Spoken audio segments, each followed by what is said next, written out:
పుస్తెలతాళ్ళు తీసుకుపోయి బ్యాంకులలో పెట్టి పైసలు తెచ్చుకొని నాట్లేసుకొని కలుపులకు పెట్టుకొని ఎరువుల కోసం ఏమంటారు ఆ పైసలు వాడుకొని ఎరువులు కొనుక్కుందానికి కూలోళ్ళ కోసము వీటన్నిటికీ కూడా రైతులు ఇబ్బంది పడద్దు అని చెప్పి మేము రైతు భరోసా ఇస్తున్నాము, ఎకరానికి 15,000 రూపాయలు ఇస్తున్నామని చెప్పినటువంటి ఈ రాష్ట్ర ప్రభుత్వం మరి అలా మళ్ళొకసారి దుక్కులు దున్నుకొని నార్లు పోసుకునేటువంటి పరిస్థితి వచ్చిన తర్వాత కూడా ఈ క్షణం వరకు కూడా రైతు భరోసా పైసలు ఎందుకు ఇస్తలేదు అనేటువంటిది భారతీయ జనతా పార్టీగా మేము ప్రశ్నిస్తున్నాం. మళ్ళా రైతులు పుస్తెలతాళ్ళు తీసుకుపోయి బ్యాంకులలో పెట్టుకోనో లేకపోతే అర్తి నడిపేటోళ్ళకి ఇచ్చుకోనో లేకపోతే అవసరంల కాడికి తీసుకుపోయి అడ్డికి పావు సేరుకు అమ్ముకోనో మళ్ళీ వాళ్ళ రైతులు వ్యవసాయం చేసుకునేటటువంటి దుర్భరమైనటువంటి పరిస్థితి, దుర్భరమైనటువంటి కాలం. గతంలో కాంగ్రెస్ అధికారంలో ఉన్నప్పుడు ఉమ్మడి ఆంధ్రప్రదేశ్లో గట్లనే ఉండే. మళ్ళా గటువంటి కాలాన్ని కాంగ్రెస్ ప్రభుత్వం తీసుకొస్తోంది అనేటువంటిది ఇవాళ ప్రత్యక్షంగా జరుగుతున్నటువంటి అంశం. పున్నం నాడు అడిగితే అమాస నాడు ఇచ్చినట్టు పోయినసారి వాళ్ళ అధికారంలోకి రావంగానే ఇవ్వవలసినటువంటి రైతు భరోసా పైసలు మొత్తం కోతలు కూడా అయిపోయి పంట తీసుకొచ్చి మార్కెట్ యార్డ్లో పెట్టినాక ఎలక్షన్లు ఉన్నాయని చెప్పి 2 రోజుల ముంగడ గప్పుడేసిండ్రు. ఇవాళ నార్లు పోసుకునేటటువంటి యాళ్ళకు కూడా రైతు భరోసా గురించి సడి లేదు, సప్పుడు లేదు.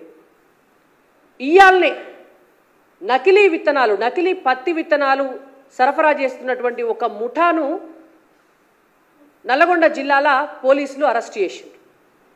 అంటే ఇవాళ ప్రభుత్వానికి కళ్ళు కనబడతలేవా? పత్తి విత్తనాల కొరత ఉండేటటువంటి ప్రమాదం ఉన్నది అని చెప్పి వ్యవసాయ నిపుణులు హెచ్చరించిండ్రు, సైంటిస్టులు హెచ్చరించిండ్రు, పత్తి విత్తనాలు సప్లై చేసేటటువంటి కంపెనీలు కూడా చెప్పినాయి మేము ఈసారి గింతే ప్రొడ్యూస్ చేస్తున్నాము పత్తి విత్తనాలు అని. మరి ఇవాళ ఉన్నటువంటి రాష్ట్ర ప్రభుత్వానికి ఏమన్నా రైతుల పట్ల బాధ్యత ఉన్నదా?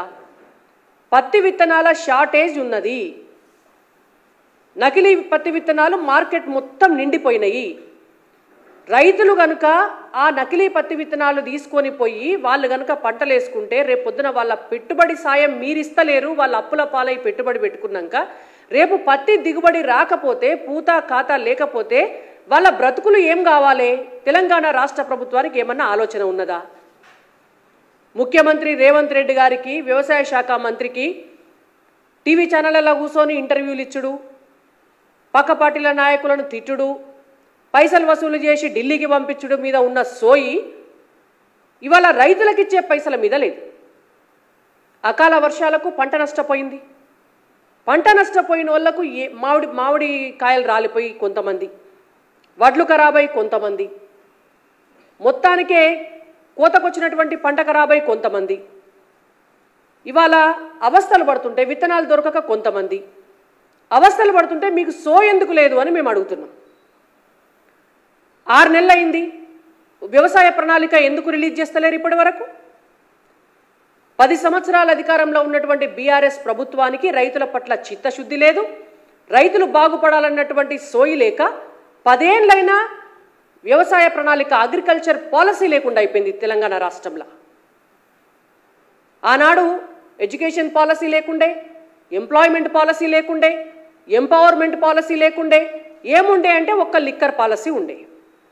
ఇవాళ కాంగ్రెస్ పార్టీ అధికారంలోకి వచ్చినాక కూడా 6 నెలల కాలమైనా కూడా ఈ రోజు వరకు కూడా అగ్రికల్చర్ పాలసీ, వ్యవసాయ ప్రణాళిక ఎందుకు రిలీజ్ చేస్తలేదు కాంగ్రెస్ పార్టీ ప్రభుత్వం?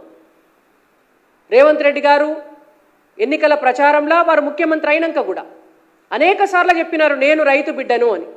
మరి రైతు బిడ్డవైతే ఎందుకు నకిలీ విత్తనాలను అరికట్టలేకపోతున్నావు? ఇవాళ పత్తి విత్తనాలు ఎట్లా సరఫరా అవుతున్నాయి రాష్ట్రంలో? రైతు బిడ్డవైతే రోహిణి కార్త్ వచ్చినాక కూడా రైతు భరోసా పైసలు ఎందుకు రిలీజ్ చేస్తలేవు రైతుల కోసం? రైతు బిడ్డవైతే ఇవాళ గత ప్రభుత్వం కేంద్రం ఇస్తున్నటువంటి ఫసల్ బీమా పథకాన్ని తెలంగాణ రాష్ట్రంలో ఇంప్లిమెంట్ చేయనీయకపోతే 6 నెలల కాలమైంది. ఫసల్ బీమా పథకాన్ని నువ్వెందుకు ఇంప్లిమెంట్ చేస్తలేవు? చలో నువ్వు చేయవు కావచ్చు, కేంద్ర ప్రభుత్వానికి పేరు వస్తుంది, మేము ఫసల్ బీమా పథకాన్ని ప్రధానమంత్రి పేరు మీద ఉంది కాబట్టి మేము ఇక్కడ పెట్టము అంటే ఏదన్నా ఒక పంటల బీమా పథకం పెట్టు. 6 నెలలైనా తెలంగాణ రాష్ట్రంలో ఒక పంటల బీమా పథకం ఎందుకు లేదు? మీకున్నటువంటి చిత్తశుద్ధి తెలంగాణ ప్రజానీకం మీద ఇదేనా అని మేము అడుగుతున్నాం. గత ప్రభుత్వం ₹1,00,000 రైతు రుణ మాఫీ అని రైతులను నిండా ముంచింది. 10 ఏళ్లైనా వాళ్ళకి శాతగాలే చేయడం. మీరు 2 లక్షల రైతు రుణమాఫీ అధికారంలోకి రావంగానే చేస్తాము అని చెప్పి మళ్ళొక్కసారి రైతులను నిండా ముంచారు. మీరు చేసిందేమున్నది రైతులకు ఈ రోజు వరకు? 500 రూపాయల బోనస్ ఇస్తామని 7 పంటల పేర్లు చెప్పిర్రు. మీరు వడ్లకి ఇస్తామంటిరి, జొన్నలకి ఇస్తామంటిరి, మొక్కజొన్నకి ఇస్తామంటిరి, చెరుకుకి ఇస్తామంటిరి, పసుపుకి ఇస్తామంటిరి, శనగకి ఇస్తామంటిరి, వేరుశనగకి ఇస్తామంటిరి. తీరా లెక్క తీస్తే ఇయ్యాలా వడ్లకు కూడా మొత్తం ఇయ్యము, మేము ఒక్క సన్నాలకే ఇస్తామని చెప్తున్నారు. మరి వాళ్ళు ఒక్క సన్నాలు వేసుకునే బతకమంటారా తెలంగాణ రైతులందరినీ? మరి తెలంగాణ రైతులందరూ కూడా ఒక్క సన్నాలే వేస్తే మరి అవి కొని మీరు ఏం చేస్తారో చెప్పాలి. మీ దగ్గర మరి ఆ సన్న వడ్లన్నింటినీ కూడా కొనేటువంటి మెకానిజం ఉన్నదా? తెలంగాణ రాష్ట్రంలో ఉన్నటువంటి సివిల్ సప్లైస్ డిపార్ట్మెంట్ అంత ఎఫిషియెంట్గా పనిచేస్తున్నదా? నిన్న ఉత్తమ్ కుమార్ రెడ్డి గారు ఒక ప్రెస్ కాన్ఫరెన్స్ పెట్టి ఈ పక్క పొంట ఒక 3 నాయకులను, ఆ పక్క పొంట ఒక 5 నాయకులను కూర్చోబెట్టి పెద్ద ఉపోద్ఘాతం చెప్పినాడు. సివిల్ సప్లైస్ డిపార్ట్మెంటు 58,000 కోట్ల రూపాయల అప్పులల్లో ఉన్నది అని గర్వంగా చెప్పుకుంటున్నాడు ఆయన. 58,000 కోట్ల రూపాయల అప్పుల్లో సివిల్ సప్లైస్ డిపార్ట్మెంట్ ఉన్నది. 11,000 కోట్ల రూపాయల నష్టాల్లో ఉన్నది సివిల్ సప్లైస్ డిపార్ట్మెంట్ అని. ఇవాళ మేము భారతీయ జనతా పార్టీగా ఒక్కటే క్వశ్చన్ అడుగుతున్నాం. సివిల్ సప్లైస్ డిపార్ట్మెంట్ చేయాల్సినటువంటి పని ఏం చేస్తుంది? కేంద్రానికి రాష్ట్రానికి వడ్లను కొని ఇస్తుంది గంతే. మరి సివిల్ సప్లైస్ డిపార్ట్మెంట్కు 58,000 కోట్ల రూపాయల అప్పు చేయవలసినటువంటి అవసరం ఎందుకు వచ్చింది? ఇది కాళేశ్వరం కంటే పెద్ద స్కాము. కాళేశ్వరం కంటే పెద్ద స్కాము సివిల్ సప్లైస్ డిపార్ట్మెంట్లో జరిగింది. మీ నోటెంబడి మీరు చెప్పిన మాటే. మీ సివిల్ సప్లైస్కి సంబంధించినటువంటి ప్రభుత్వం ఇచ్చినటువంటి లెక్కలల్లా ఉన్నటువంటి విషయం 58,000 కోట్ల రూపాయల అప్పు ఎందుకైతుంది సివిల్ సప్లైస్ డిపార్ట్మెంట్కి? మీరేం ఖర్చు పెట్టినరని అవుతుంది? మీరేమన్నా గోడౌన్లు కట్టిర్రా? లేకపోతే మీరేమన్నా పెద్ద పెద్ద నిర్మాణాలు చేసిర్రా? లేకపోతే మీరేమన్నా మార్కెట్ యార్డులు కట్టినరా? లేకపోతే ఇంటింటికి రైతుకు ఒక గోడౌన్ కట్టి పెట్టినరా? ఒక్కో రైతుకు ఒక్కో గోడౌన్ కడితే కూడా 58,000 కోట్ల రూపాయలు కావు తెలంగాణ రాష్ట్రంలో. మరి మీరు ఎందుకు అప్పు చేసిండ్రు? గత 10 సంవత్సరాల కాలంలో 58,000 కోట్ల రూపాయల అప్పు సివిల్ సప్లైస్ డిపార్ట్మెంట్కి అయింది అంటే కాళేశ్వరం కంటే పెద్ద స్కామ్ జరిగినట్టే లెక్క. మరి ఈ స్కామ్ను బయట పెట్టేటందుకు తెలంగాణ రాష్ట్ర ప్రభుత్వం ఎందుకు చర్యలు తీసుకుంటలేదు? ఉత్తమ్ కుమార్ రెడ్డి గారు ఎందుకు కేసీఆర్ గారిని రక్షిస్తున్నారు? ఇవాళ భారతీయ జనతా పార్టీగా మేము అడుగుతున్నాం. 58,000 కోట్ల రూపాయల అప్పుకు ప్రభుత్వం ఇచ్చినటువంటి లెక్కల ప్రకారం 290 కోట్ల రూపాయల వడ్డీ కడుతున్నారు నెలకి. ఈ పైసలు ఎవలై? ఇవేమన్నా రేవంత్ రెడ్డి అత్తగారింటికి వచ్చి తెస్తున్న పైసలా? ఉత్తమ్ కుమార్ రెడ్డి గారికి వాళ్ళ అమ్మగారు వాళ్ళ నాయన ఇచ్చినటువంటి పైసలా? తెలంగాణ రాష్ట్ర ప్రజల పైసలు. ఎవల కోసం మీరు అప్పు చేసిండ్రు? ఎవల కోసం మీరు వడ్డీలు కడుతున్నారు? ఎవల కోసం సివిల్ సప్లైస్ని 11,000 కోట్ల నష్టాలలో ఉంచిండ్రు? దీని వెనుకాల ఉన్నటువంటి